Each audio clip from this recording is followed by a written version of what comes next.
Hello all, welcome to this academy. എൻ്റെ പേര് ജിതിൻ.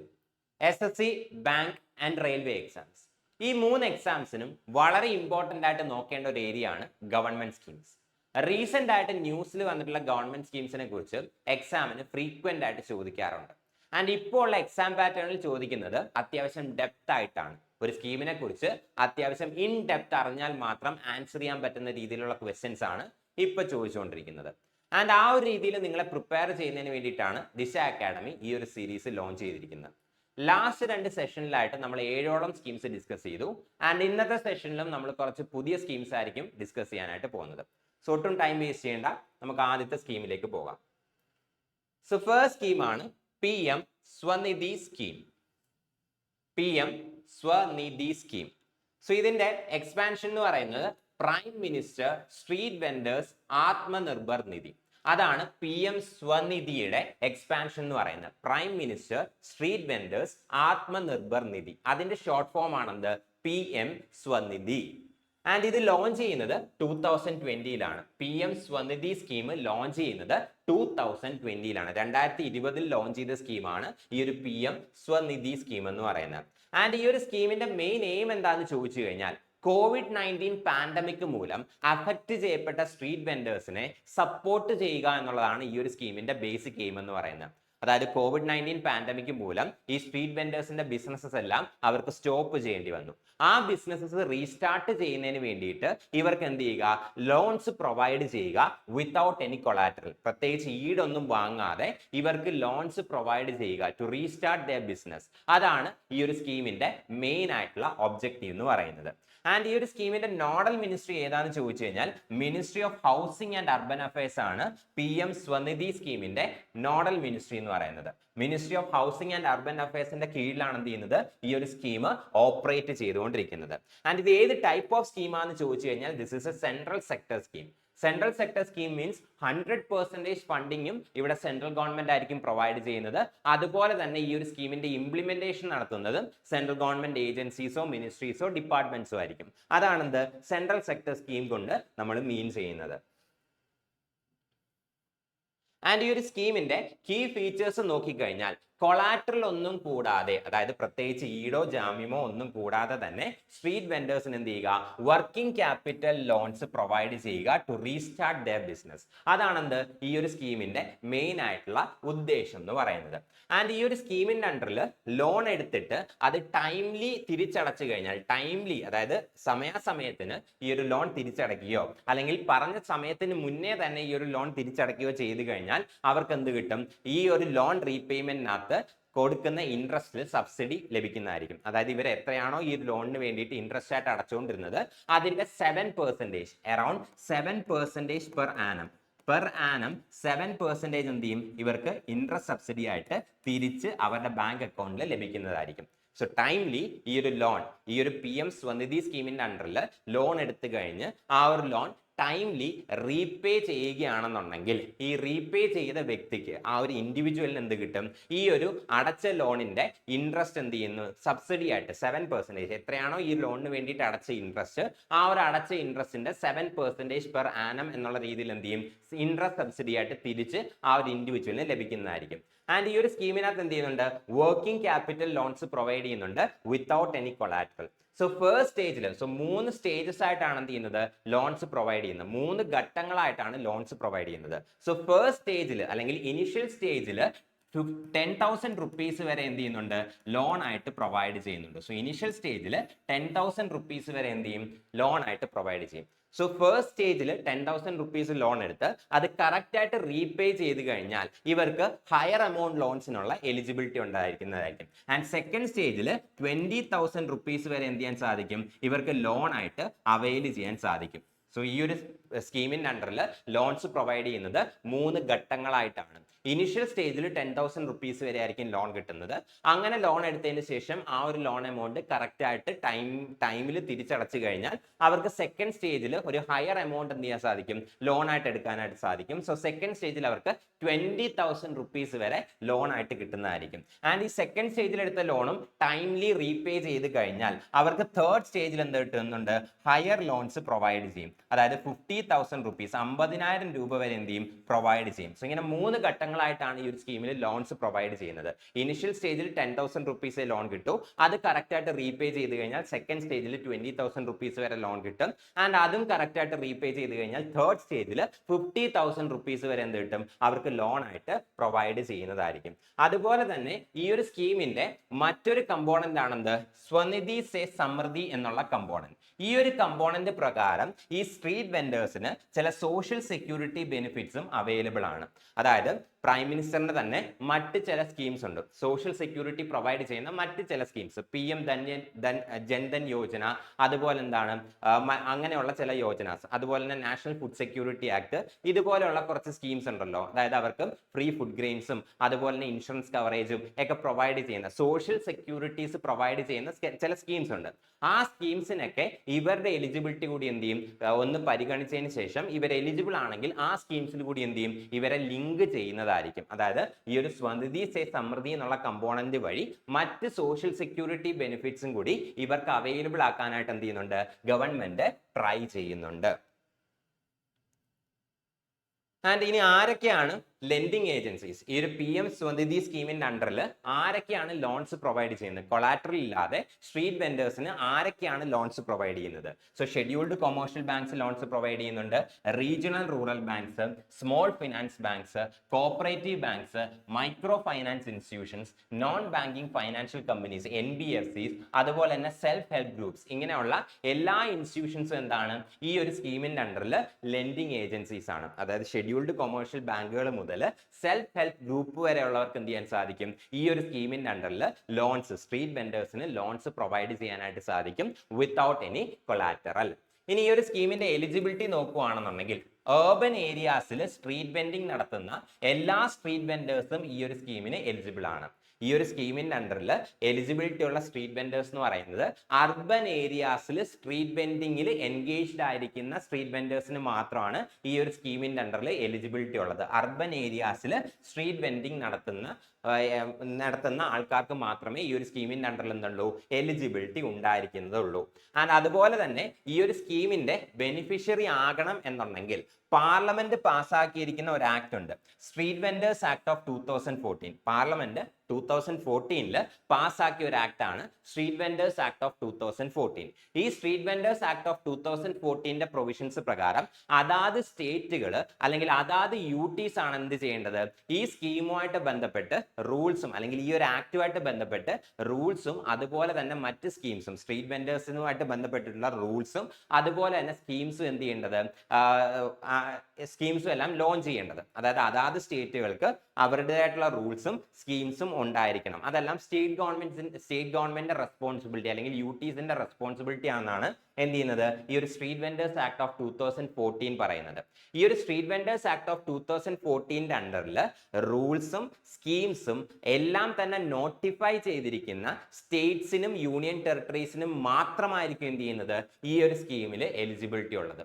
അതായത് അർബൻ ഏരിയയിൽ സ്ട്രീറ്റ് വെൻഡിങ് നടത്തുന്ന ഒരു സ്ട്രീറ്റ് വെൻഡർക്ക് ഈ ഒരു സ്കീമിന്റെ ബെനിഫിഷ്യറി ആകണം എന്നുണ്ടെങ്കിൽ ആ ഒരു സ്ട്രീറ്റ് വെൻഡർ ഏത് സ്റ്റേറ്റിൽ അല്ലെങ്കിൽ ഏത് UTയിലാണോ ജീവിക്കുന്നത് ആ സ്റ്റേറ്റ് അല്ലെങ്കിൽ UT എന്ത് ചെയ്തിരിക്കണം, സ്ട്രീറ്റ് വെൻഡേഴ്സ് ആക്ട് 2014 അണ്ടറിൽ റൂൾസും സ്കീംസും എല്ലാം തന്നെ ഓൾറെഡി നോട്ടിഫൈ ചെയ്തിരിക്കുന്ന സ്റ്റേറ്റോ UTയോ ആയിരിക്കണം.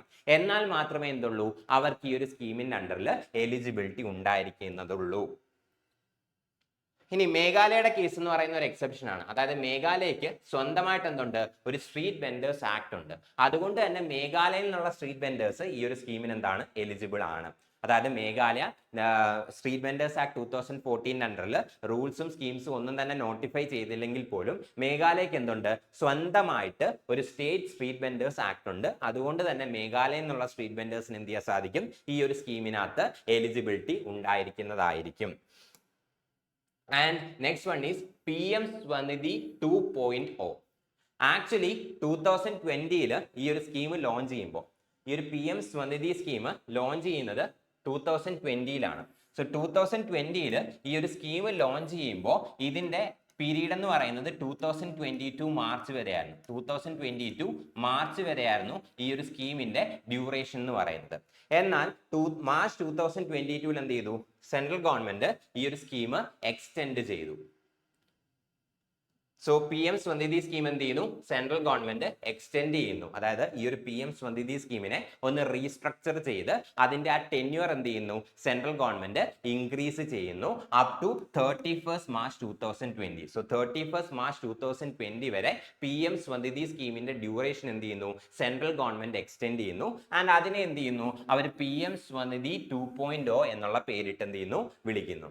ആൻഡ് ഈ പി എം സ്വനിധി 2.0യുടെ ഇംപ്ലിമെന്റേഷന്റെ റെസ്പോൺസിബിലിറ്റീസ് എന്ന് പറയുന്നത് ministry of housing and urban അഫയേഴ്സിനും അതുപോലെ തന്നെ ഡിപ്പാർട്ട്മെന്റ് ഓഫ് ഫൈനാൻഷ്യൽ സർവീസസിനും ആയിരിക്കും. ഇവർ രണ്ടുപേരും കൂടെ ജോയിന്റ് ആയിട്ടായിരിക്കും എന്ത് ചെയ്യുന്നത്, പി എം സ്വനിധി 2.0 ഇംപ്ലിമെന്റ് ചെയ്യുന്നത്. Ministry of housing and urban അഫയേഴ്സും ഡിപ്പാർട്ട്മെന്റ് ഓഫ് ഫൈനാൻഷ്യൽ സർവീസസും ഇവർ രണ്ടുപേരും കൂടെ ചേർന്നിട്ടായിരിക്കും എന്ത് ചെയ്യുന്നത്, ഈ ഒരു പി എം സ്വനിധി 2.0 ഇംപ്ലിമെന്റ് ചെയ്യുന്നത്. ഇനി എന്താണ് പി എം സ്വനിധി 2.0യിൽ വരുത്തിയ റീസ്ട്രക്ചറിംഗ് എന്ന് ചോദിച്ചു കഴിഞ്ഞാൽ 3 ഗഡുക്കളായിട്ട് അല്ലെങ്കിൽ 3 സ്റ്റേജസ് ആയിട്ട് എന്ത് ചെയ്യുന്നുണ്ടായിരുന്നു, പി എം സ്വനിധിയിൽ ലോൺസ് പ്രൊവൈഡ് ചെയ്യുന്നുണ്ടായിരുന്നു. 10,000, 20,000, 50,000 ഇങ്ങനെ 3 സ്റ്റേജസിലായിട്ട് എന്ത് ചെയ്യുന്നുണ്ടായിരുന്നു, ലോൺസ് പ്രൊവൈഡ് ചെയ്യുന്നുണ്ടായിരുന്നു. ആ ലോൺ ലിമിറ്റ് എന്ത് ചെയ്യുന്നു, എൻഹാൻസ് ചെയ്യുന്നു. പി എം സ്വനിധി 2.0യിൽ ആ ലോൺ ലിമിറ്റ് എന്ത് ചെയ്യും, എൻഹാൻസ് ചെയ്യപ്പെടും. ഈ 10,000, 20,000, 50,000 എന്നിങ്ങനെയുള്ള ആ ഒരു ലോൺ എമൗണ്ട് എന്ത് ചെയ്യും, എൻഹാൻസ് ചെയ്യപ്പെടുകയായിരിക്കും പി എം സ്വനിധി 2.0യിൽ ചെയ്യാൻ പോകുന്നത്. ആൻഡ് അതുപോലെ തന്നെ സെക്കൻഡ് സ്റ്റേജിൽ പി എം സ്വനിധിയിൽ 10,000, 20,000, 50,000 അങ്ങനെ 3 സ്റ്റേജ് ആണല്ലോ ലോൺസ് കൊടുക്കുന്നത്. ഈ സെക്കൻഡ് ടൈമിൽ അതല്ലെങ്കിൽ സെക്കൻഡ് സ്റ്റേജിൽ ലോൺ എടുത്ത് ആ 20,000 റുപ്പീസിന്റെ സെക്കൻഡ് സ്റ്റേജ് ലോൺ എടുത്ത് അത് ടൈംലി റീപേ ചെയ്ത ബെനിഫിഷ്യറീസിന് ഈസി ആയിട്ട് ക്രെഡിറ്റ് അവൈലബിൾ ആക്കുന്നതിന് വേണ്ടിയിട്ട് എന്ത് ചെയ്യും, അവർക്ക് UPI ലിങ്ക്ഡ് ക്രെഡിറ്റ് കാർഡ് കൂടി പ്രൊവൈഡ് ചെയ്യുന്നതായിരിക്കും. So UPI linked RuPay credit card provide ചെയ്യുന്നതായിരിക്കും. പി എം സ്വനിധി 2.0 സ്കീമിന്റെ അണ്ടറിൽ സെക്കൻഡ് സ്റ്റേജിലുള്ള ലോൺ എടുത്തിട്ട് അത് ടൈംലി റീപേ ചെയ്ത ബെനിഫിഷ്യറീസിന് വളരെ ഈസി ആയിട്ട് ക്രെഡിറ്റ് ആക്സസിബിലിറ്റി ഉണ്ടാവുന്നതിന് വേണ്ടിയിട്ട് എന്ത് ചെയ്യുന്നുണ്ട്, UPI ലിങ്ക്ഡ് ആയിട്ടുള്ള RuPay credit card P M Svanidhi 2.0 സ്കീമിന്റെ അണ്ടറിൽ എന്ത് ചെയ്യും, പ്രൊവൈഡ് ചെയ്യുന്നതായിരിക്കും. ആൻഡ് ഈ പി എം സ്വനിധി 2.0 സ്കീം എന്തിനാണ് ഫോക്കസ് ചെയ്യുന്നതെന്ന് ചോദിച്ചു കഴിഞ്ഞാൽ ഈ സ്ട്രീറ്റ് വെൻഡേഴ്സിന്റെ എന്റർപ്രണർഷിപ്പ് എന്ത് ചെയ്യുക, ഡെവലപ്പ് ചെയ്യുക. അതുപോലെ തന്നെ ഡിജിറ്റൽ സ്കിൽസ് എന്ത് ചെയ്യുക, ഡെവലപ്പ് ചെയ്യുക. അതുപോലെ തന്നെ food safety and standards authority of India ആയിട്ടുള്ള പാർട്ണർഷിപ്പിൽ എന്ത് ചെയ്യുക, ഈ സ്ട്രീറ്റ് വെൻഡേഴ്സിന്റെ അതായത് ഫുഡ് ബിസിനസ് നടത്തുന്ന സ്ട്രീറ്റ് വെൻഡേഴ്സിന്റെ ഫുഡ് സേഫ്റ്റി ആയിട്ട് ബന്ധപ്പെട്ടുള്ള കാര്യങ്ങൾ എന്ത് ചെയ്യുക, അവരെ അവെയർ ആക്കുക. ആൻഡ് അതുപോലെ തന്നെ ഫുഡ് സേഫ്റ്റി എന്ത് ചെയ്യുക, ഇംപ്രൂവ് ചെയ്യുക. ഇതൊക്കെയാണ് ഈ പി എം സ്വനിധി 2.0യുടെ മെയിൻ ആയിട്ടുള്ള ഒബ്ജക്റ്റീവ്സ് എന്ന് പറയുന്നത്. സോ സ്ട്രീറ്റ് വെൻഡേഴ്സിന്റെ എന്റർപ്രണർഷിപ്പും അതുപോലെ തന്നെ എന്താണ് ഡിജിറ്റൽ സ്കിൽസും എൻഹാൻസ് ചെയ്യിക്കുക. അതുപോലെ തന്നെ food safety and standards authority of India ആയിട്ടുള്ള പാർട്ണർഷിപ്പിൽ എന്ത് ചെയ്യുക, ഈ സ്ട്രീറ്റ് വെൻഡേഴ്സ് ഫുഡ് ബിസിനസ് നടത്തുന്ന സ്ട്രീറ്റ് വെൻഡേഴ്സിന്റെ ഇടയിലുള്ള ആ ഒരു ഫുഡ് സേഫ്റ്റി ആയിട്ടുള്ള അവയർനെസ് കൊടുത്തുകൊണ്ട് ഫുഡ് സേഫ്റ്റി സ്റ്റാൻഡേർഡ്സ് എന്ത് ചെയ്യുക, ഇംപ്രൂവ് ചെയ്യിക്കുക. ഇതൊക്കെയാണ് പി എം സ്വനിധി 2.0 സ്കീമിന്റെ മെയിൻ ആയിട്ടുള്ള ഒബ്ജക്റ്റീവ്സ് എന്ന് പറയുന്നത്. രണ്ടാമത്തെ സ്കീമാണ് Pradhan Mantri Shram Yogi മാൻധാൻ, PMSYM scheme. Pradhan Mantri Shram Yogi മാൻധാൻ 2019 launch ചെയ്ത സ്കീമാണെന്ത്, പ്രധാൻമന്ത്രി ശ്രം യോഗി മാൻധാൻ. 2019 ഈ ഒരു PMSYM സ്കീം എന്ത് ചെയ്യുന്നത്, ലോഞ്ച് ചെയ്യുന്നത്. ആൻഡ് ഈ ഒരു സ്കീമിന്റെ മെയിൻ ഒബ്ജക്റ്റീവ് എന്താണെന്ന് ചോദിച്ചു കഴിഞ്ഞാൽ അൺഓർഗനൈസ്ഡ് സെക്ടേഴ്സിൽ വർക്ക് ചെയ്യുന്ന എംപ്ലോയീസിന് എന്ത് ചെയ്യുക, സോഷ്യൽ സെക്യൂരിറ്റി പ്രൊവൈഡ് ചെയ്യുക. അൺഓർഗനൈസ്ഡ് സെക്ടറിൽ വർക്ക് ചെയ്യുന്ന അതായത് street vendors, agricultural workers, construction workers, domestic workers ഇങ്ങനെ അൺഓർഗനൈസ്ഡ് സെക്ടേഴ്സിൽ വർക്ക് ചെയ്യുന്ന എംപ്ലോയീസിന് എന്ത് ചെയ്യുക, സോഷ്യൽ സെക്യൂരിറ്റി പ്രൊവൈഡ് ചെയ്യുക എന്നുള്ളതാണ് ഈ ഒരു സ്കീമിന്റെ ബേസിക് ആയിട്ടുള്ള എയിം എന്ന് പറയുന്നത്. ആൻഡ് ഈ ഒരു സ്കീം ടാർഗറ്റ് ചെയ്യുന്നത് ഈ സെക്ടേഴ്സിൽ അതായത് street vendors, agricultural workers, construction workers, domestic workers അങ്ങനെയുള്ള അൺഓർഗനൈസ്ഡ് സെക്ടേഴ്സിൽ വർക്ക് ചെയ്യുന്ന 15,000 രൂപ പെർ മന്ത് 50,000 താഴെ സാലറി അല്ലെങ്കിൽ താഴെ ഇൻകം ഉള്ള ആൾക്കാർ എന്ത് ചെയ്യുക, താഴെ ഇൻകം ഉള്ള ആൾക്കാർക്ക് സോഷ്യൽ സെക്യൂരിറ്റി പ്രൊവൈഡ് ചെയ്യുക എന്നുള്ളതാണ് ഈ ഒരു സ്കീമിന്റെ മെയിൻ എയിം. സോ അൺഓർഗനൈസ്ഡ് സെക്ടറിൽ വർക്ക് ചെയ്യുന്ന പെർ മന്ത് 15,000 15,000 താഴെ ഇൻകം ഉള്ള എംപ്ലോയീസിന് എന്ത് ചെയ്യുക, സോഷ്യൽ സെക്യൂരിറ്റി പ്രൊവൈഡ് ചെയ്യുക. ബേസിക്കലി ഇതെന്താണ്, ഒരു പെൻഷൻ സ്കീമാണ്. അൺഓർഗനൈസ്ഡ് സെക്ടേഴ്സിലുള്ള വർക്കേഴ്സിന് പെൻഷൻ പ്രൊവൈഡ് ചെയ്യുന്ന ഒരു സ്കീമാണെന്ത് ഈ ഒരു പ്രധാൻമന്ത്രി ശ്രം യോഗി മാൻധാൻ എന്നുള്ള ഈ ഒരു സ്കീം എന്ന് പറയുന്നത്. ആൻഡ് ഈ ഒരു സ്കീം ഏത് മിനിസ്ട്രിയുടെ അണ്ടറിലാണ് വരുന്നതെന്ന് ചോദിച്ചു കഴിഞ്ഞാൽ ministry of labour and employment ആണ് ഈ ഒരു സ്കീമിന്റെ നോഡൽ മിനിസ്ട്രി.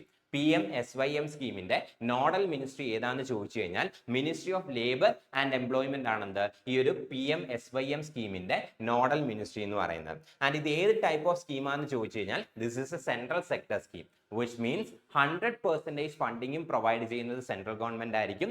ആൻഡ് ഈ ഒരു സ്കീമിന്റെ ഇംപ്ലിമെന്റേഷൻ നടത്തുന്നതും സെൻട്രൽ ഗവൺമെന്റ് മിനിസ്ട്രീസോ ഡിപ്പാർട്ട്മെന്റ്സോ ഏജൻസീസോ ആയിരിക്കും. അതാണെന്ത് സെൻട്രൽ സെക്ടർ സ്കീം എന്ന് പറയുന്നത്. സോ ഈ ഒരു PMSYM സ്കീം എന്ന് പറയുന്നതാണ് ഒരു സെൻട്രൽ സെക്ടർ സ്കീമാണ്. ആൻഡ് ഈ ഒരു സ്കീമിന്റെ കീ ഫീച്ചേഴ്സ് നോക്കുകയാണെങ്കിൽ ഈ ഒരു സ്കീമിന് ആർക്കൊക്കെ എലിജിബിലിറ്റി ഉണ്ട്? ആർക്കൊക്കെ എലിജിബിലിറ്റി ഉണ്ടെന്ന് ചോദിച്ചാൽ അൺഓർഗനൈസ്ഡ് സെക്ടറിൽ വർക്ക് ചെയ്യുന്ന 18നും 40നും ഇടയിൽ പ്രായമുള്ള പെർ മന്ത് 15,000 താഴെ ഇൻകം ഉള്ള എല്ലാവർക്കും എന്തുണ്ട് ഈ ഒരു സ്കീമിന് എലിജിബിലിറ്റി ഉണ്ട്.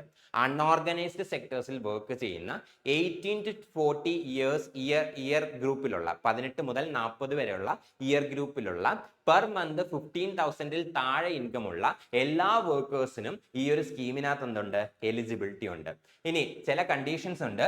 ഈ സ്കീമിന് അപ്ലൈ ചെയ്യുന്നവരാരും തന്നെ ടാക്സ് പേയേഴ്സ് ആവരുത്. ഗവൺമെന്റിന് ടാക്സ് ഒരു തരത്തിലും ടാക്സ് പേ ചെയ്യുന്നവരാവരുത്. അതായത് അവർക്ക് ടാക്സ് പേ ചെയ്യേണ്ട ആ ഒരു ടാക്സബിൾ ഇൻകം ഉണ്ടാകാൻ പാടില്ല. Which means they should not pay taxes. അവർ ടാക്സ് പേ ചെയ്യുന്നവരായിരിക്കരുത്. അതുപോലെ തന്നെ ഓർഗനൈസ്ഡ് സെക്ടറിൽ വർക്ക് ചെയ്യുന്നവരായിരിക്കരുത്. ഈ ഒരു സ്കീം എന്ന് പറയുന്നത് അൺഓർഗനൈസ്ഡ് സെക്ടറിൽ വർക്ക് ചെയ്യുന്ന വർക്കേഴ്സിന് മാത്രമുള്ള സ്കീമാണ്. സോ ഓർഗനൈസ്ഡ് സെക്ടേഴ്സിലുള്ള വർക്കേഴ്സിന് ഈ ഒരു സ്കീം എന്തല്ല ആപ്ലിക്കബിൾ അല്ല. അതുപോലെ തന്നെ ഏതെങ്കിലും ഒരു ഫോമൽ പെൻഷൻ സ്കീമിന്റെ ഭാഗമാകാൻ പാടില്ല. അതായത് ന്യൂ പെൻഷൻ സ്കീം, ESIC പോലെയുള്ള ഏതെങ്കിലും ഒരു ഓർഗനൈസ്ഡ് സെക്ടറിൽ അല്ലെങ്കിൽ ഫോമൽ പെൻഷൻ സ്കീമിന്റെ പാർട്ടായിട്ടുള്ള ആൾക്കാർക്കും ഈ ഒരു സ്കീമിന് എലിജിബിലിറ്റി ഉണ്ടായിരിക്കുന്നതല്ല. അൺഓർഗനൈസ്ഡ് സെക്ടറിൽ വർക്ക് ചെയ്യുന്ന 18 മുതൽ 40 വയസ്സ് വരെയുള്ള ഏജ് ഗ്രൂപ്പിലുള്ള 15,000 താഴെ പെർ മന്ത് ഇൻകം ഉള്ള വർക്കേഴ്സിന്, അൺഓർഗനൈസ്ഡ് സെക്ടേഴ്സിലെ വർക്കേഴ്സിന് മാത്രമാണ് ഈ ഒരു സ്കീമിൽ എലിജിബിലിറ്റി ഉള്ളത്. ആൻഡ് ഈ ഒരു സ്കീം എന്ത് ചെയ്യുന്നുണ്ട്? ഇവർക്ക് ഈ ഒരു സ്കീമിൽ എൻറോൾ ചെയ്യുന്നവർക്ക് പെൻഷൻ പ്രൊവൈഡ് ചെയ്യുന്നുണ്ട്. അതായത് 18 മുതൽ 40 വയസ്സ് വരെയുള്ള ഏജ് ഗ്രൂപ്പിലാണ് ഈ ഒരു സ്കീമിനകത്ത് എൻട്രി ചെയ്യാൻ പറ്റുന്നത്. സോ എൻട്രി ഏജ് എന്ന് പറയുന്നത് 18 to 40 ഇയേഴ്സ് ആണ്. ഈ ഒരു ഗ്രൂപ്പിലുള്ളവർക്കാണ് ഈ ഒരു സ്കീമിൽ എൻറോൾ ചെയ്യാനായിട്ട് സാധിക്കുന്നത്. ഇങ്ങനെ എൻറോൾ ചെയ്തവര് ഈ ഒരു സ്കീമിനകത്തേക്ക് എന്ത് ചെയ്യണം? ഈ ഒരു പെൻഷനകത്തേക്ക് എന്ത് ചെയ്യണം? കോൺട്രിബ്യൂഷൻസ് പ്രൊവൈഡ് ചെയ്യണം. ആൻഡ് അവർക്ക് ഈ ഒരു സ്കീം പ്രകാരം 60 ഇയേഴ്സ് ഈ ഒരു സ്കീമിൽ എൻറോൾ ചെയ്തവർക്ക് 60 വയസ്സ് അറ്റൈൻ ചെയ്തതിന് ശേഷം ഓരോ മാസവും 3,000 rupees പെർ മന്ത് എന്ത് ചെയ്യുന്നുണ്ട്? പെൻഷനായിട്ട് പ്രൊവൈഡ് ചെയ്യുന്നുണ്ട്. സോ ഈ ഒരു സ്കീമിനകത്ത് എൻറോൾ ചെയ്തിരിക്കുന്ന ഒരു ബെനിഫിഷ്യറിക്ക് അദ്ദേഹം 60 വയസ്സ് അറ്റൈൻ ചെയ്തതിന് ശേഷം പിന്നീട് അങ്ങോട്ട് ഓരോ മാസവും 3,000 rupees പെർ മന്ത് പെൻഷനായിട്ട് പ്രൊവൈഡ് ചെയ്യുന്നതായിരിക്കും. ആൻഡ് ഈ ഒരു സ്കീം എന്ന് പറയുന്നതാണ് വോളണ്ടറി ആണ്. അതായത് കമ്പൽസറി അല്ല. വേണമെന്നുണ്ടെങ്കിൽ എന്ത് ചെയ്താൽ മതി? ഈ ഒരു സ്കീമിനകത്ത് ജോയിൻ ചെയ്താൽ മതി. ആൻഡ് ഈ ഒരു സ്കീം എന്ന് പറയുന്നത് ഒരു കോൺട്രിബ്യൂട്ടറി സ്കീമാണ്. അതായത് ഈ ഒരു പെൻഷൻ സ്കീമിനകത്ത് 50% ഈ ഒരു പെൻഷൻ ഈ ഒരു സ്കീമിനകത്തുള്ള കോൺട്രിബ്യൂഷൻ അല്ലെങ്കിൽ പ്രീമിയം എമൗണ്ട് എത്രയാണോ അതിന്റെ 50% അടയ്ക്കുന്നത് ഈ ഒരു എൻറോൾ ചെയ്യുന്ന വ്യക്തിയും ബാക്കി 50% അടയ്ക്കുന്നത് ഗവൺമെന്റും ആയിരിക്കും. സോ ഇതെന്ന് പറയുന്നതാണ് ഒരു 50-50 കോൺട്രിബ്യൂഷൻ ഉള്ള ഒരു സ്കീമാണ്. സോ 50% ഈ ഒരു സ്കീമിന്റെ പ്രീമിയം എമൗണ്ട് എത്രയാണോ അതിന്റെ 50% അടയ്ക്കുന്ന സബ്സ്ക്രൈബറും ബാക്കി 50% അടയ്ക്കുന്നത് ഗവൺമെന്റും ആയിരിക്കും. സോ ഗവൺമെന്റ് പകുതി അടയ്ക്കും ആൻഡ് ബാക്കി പകുതി എന്ത് ചെയ്യണം? ഈ ഒരു സ്കീമിനകത്ത് എൻറോൾ ചെയ്തിരിക്കുന്ന ആള് പേ ചെയ്യണം. അങ്ങനെയായിരിക്കും എന്ത് ചെയ്യുന്നത്? പെൻഷൻ ഫണ്ടിലേക്ക് കോൺട്രിബ്യൂഷൻസ് പൊക്കോണ്ടിരിക്കുന്നത്. ആൻഡ് വൺസ് ഈ ഒരു സ്കീമിനകത്ത് എൻറോൾ ചെയ്ത് കഴിഞ്ഞാൽ, അതായത് 18 മുതൽ 40 വയസ്സ് വരെയുള്ള ഏജ് ഗ്രൂപ്പിലുള്ള ഒരാള് ഈ ഒരു PMSYM സ്കീമിനകത്ത് എൻറോൾ ചെയ്ത് കഴിഞ്ഞാൽ പിന്നീട് അയാൾ 60 വയസ്സ് എത്തുന്നത് വരെ എന്ത് ചെയ്യണം? ഈ ഒരു സ്കീമിലേക്ക് കോൺട്രിബ്യൂഷൻ നടത്തിക്കൊണ്ടേ ഇരിക്കണം. ബട്ട് ഇൻ കേസ് 60 വയസ്സിന് മുന്നേ എപ്പോഴെങ്കിലും അയാൾക്ക് ഈ സ്കീമിൽ നിന്ന് വിഡ്രോ ചെയ്യണമെന്നുണ്ടെങ്കിൽ അതും പോസിബിൾ ആണ്. അതായത് ഏത് സമയത്തും ഈ ഒരു സ്കീമിൽ നിന്ന് ഫ്രീ എക്സിറ്റ് പോസിബിൾ ആണ്. അതായത് ഈ ഒരു സ്കീമിനകത്ത് ഇനി തുടരാൻ താല്പര്യമില്ല എന്നൊരാൾക്ക് തോന്നിക്കഴിഞ്ഞാൽ അയാൾക്ക് എന്ത് ചെയ്യാൻ സാധിക്കും? ഈ ഒരു സ്കീമിൽ നിന്ന് എക്സിറ്റ് ചെയ്യാനായിട്ട് സാധിക്കും. ആൻഡ് അതുവരെ അയാൾ അടച്ച ആ ഒരു പ്രീമിയം എമൗണ്ട് അതിന്റെ ഇൻട്രസ്റ്റും കൂടെ ചേർത്തിട്ട് എന്ത് ചെയ്യും? അയാൾക്ക് തിരിച്ച് കൊടുക്കുന്നതായിരിക്കും. ആൻഡ് സപ്പോസ് ഒരാൾ ഈ ഒരു സ്കീമിനകത്ത് എൻറോൾ ചെയ്തു ആൻഡ് അയാൾ 60 ഇയേഴ്സ് കഴിഞ്ഞതിന് ശേഷം അയാൾക്ക് എന്ത് ചെയ്യുന്നുണ്ട്, മന്ത്ലി 3000 റുപ്പീസ് പെൻഷൻ കിട്ടുന്നുണ്ട്. ഇങ്ങനെ പെൻഷൻ കിട്ടിക്കൊണ്ടിരിക്കുന്ന ഒരു വ്യക്തി മരണപ്പെടുകയാണെന്നുണ്ടെങ്കിൽ അദ്ദേഹത്തിന്റെ സ്പൗസിന് ഒരു ഫാമിലി പെൻഷൻ എന്തുണ്ട്, എലിജിബിലിറ്റി ഉണ്ട്. അതായത് ഹസ്ബൻഡ് അല്ലെങ്കിൽ വൈഫിന് എന്തുണ്ട്, ഫാമിലി പെൻഷൻ എലിജിബിലിറ്റി ഉണ്ട്. ആൻഡ് ആ ഫാമിലി പെൻഷൻ എത്രയാണെന്ന് ചോദിച്ചു കഴിഞ്ഞാൽ എത്രയാണോ ഈ ഒരു സബ്സ്ക്രൈബറിന്റെ മന്ത്ലി പെൻഷൻ അതിന്റെ 50% ഫാമിലി പെൻഷൻ ആയിട്ട് കിട്ടും. ഈ ഒരു സ്കീമിനകത്ത് എൻറോൾ ആയി 60 ഇയേഴ്സ് കംപ്ലീറ്റ് ചെയ്തതിനു ശേഷം മന്ത്ലി 3000 റുപ്പീസ് പെൻഷൻ വാങ്ങിക്കൊണ്ടിരിക്കുന്ന ഒരു വ്യക്തി ഇതിനിടയിൽ മരണപ്പെട്ട് കഴിഞ്ഞാൽ അദ്ദേഹത്തിന്റെ സ്പൗസിന്, ഹസ്ബൻഡിന് അല്ലെങ്കിൽ വൈഫിന് ഫാമിലി പെൻഷൻ അർഹതയുണ്ട്. ആൻഡ് ഫാമിലി പെൻഷൻ എന്ന് പറയുന്നത് എത്രയാണോ സബ്സ്ക്രൈബറിന്റെ പെൻഷൻ അതിന്റെ 50% ആയിരിക്കും എന്ത്, ഫാമിലി പെൻഷൻ ആയിട്ട് വരുന്നത്. ആൻഡ് ഈ ഒരു സ്കീം അഡ്മിനിസ്റ്റർ ചെയ്യുന്നത് ministry of labour and employment ആണ്. ആൻഡ് ഈ ഒരു സ്കീം ഇംപ്ലിമെന്റ് ചെയ്യുന്നത്, ഇതൊരു സെൻട്രൽ സെക്ടർ സ്കീമാണ്. ആൻഡ് അതുകൊണ്ട് തന്നെ ഇംപ്ലിമെന്റേഷൻ എന്ന് പറയുന്നത് എന്തായിരിക്കും, സെൻട്രൽ ഗവൺമെന്റ് ഏജൻസീസ് അല്ലെങ്കിൽ സെൻട്രൽ ഗവൺമെന്റ് ഡിപ്പാർട്ട്മെന്റ്സ് ആയിരിക്കും ചെയ്യുന്നത്. ഈ ഒരു സ്കീമിന്റെ ഇംപ്ലിമെന്റേഷൻ ആരാണ് ചെയ്യുന്നതെന്ന് ചോദിച്ചു കഴിഞ്ഞാൽ life insurance corporation of India LICയും അതുപോലെ തന്നെ CSE e governance services India ആയിരിക്കും എന്ത് ചെയ്യുന്നത്, ഈ ഒരു സ്കീം ഇംപ്ലിമെന്റ് ചെയ്യുന്നത്. സോ രണ്ട് സെൻട്രൽ ഗവൺമെന്റ് ഏജൻസീസ് ആണ് എന്ത് ചെയ്യുന്നത്, ഈ ഒരു സ്കീം ഇംപ്ലിമെന്റ് ചെയ്തുകൊണ്ടിരിക്കുന്നത്. സോ അതാണ് PMSYM സ്കീം. സോ ഇന്നത്തെ നിങ്ങളുടെ practice question, consider the following statements regarding the PM Swanidhi scheme. First statement, the scheme was launched to provide affordable working capital loans to street vendors. Second statement, only vendors in rural areas are eligible to benefit from this scheme. Third statement, the scheme offers an initial working capital loan of up to rupees 10,000. Statement 4, timely repayment of loans under the scheme makes the beneficiary eligible for a higher loan amount in the next cycle. PM Swanidhi സ്കീമുമായിട്ട് ബന്ധപ്പെട്ട് 4 statements ആണ് തന്നിരിക്കുന്നത്. ഈ സ്റ്റേറ്റ്മെന്റ്സിൽ ഏതൊക്കെ statements ആണ് correct എന്നാണ് ചോദിച്ചിരിക്കുന്നത്. Option A 1 and 2 only, option B 1, 3 and 4 only, option C 2 and 3 only, option D all of the above. So PM Swanidhi സ്കീമുമായിട്ട് base ചെയ്തിട്ടുള്ള ഒരു സ്റ്റേറ്റ്മെന്റ് ബേസ്ഡ് ക്വസ്റ്റ്യൻ ആണ് പ്രാക്ടീസ് ക്വസ്റ്റ്യൻ ആയിട്ട് തന്നിരിക്കുന്നത്. ആൻസർ എന്താണ് കമന്റിൽ എഴുതുക. സോ ഈ 2 സ്കീംസ് ആണ് ഇന്നത്തെ ക്ലാസ്സിൽ ഡിസ്കസ് ചെയ്യാനായിട്ട് നമ്മൾ സെലക്ട് ചെയ്തിരുന്നത്. പുതിയ സ്കീംസുമായിട്ട് നെക്സ്റ്റ് ക്ലാസ്സിൽ നമുക്ക് വീണ്ടും മീറ്റ് ചെയ്യാം. താങ്ക്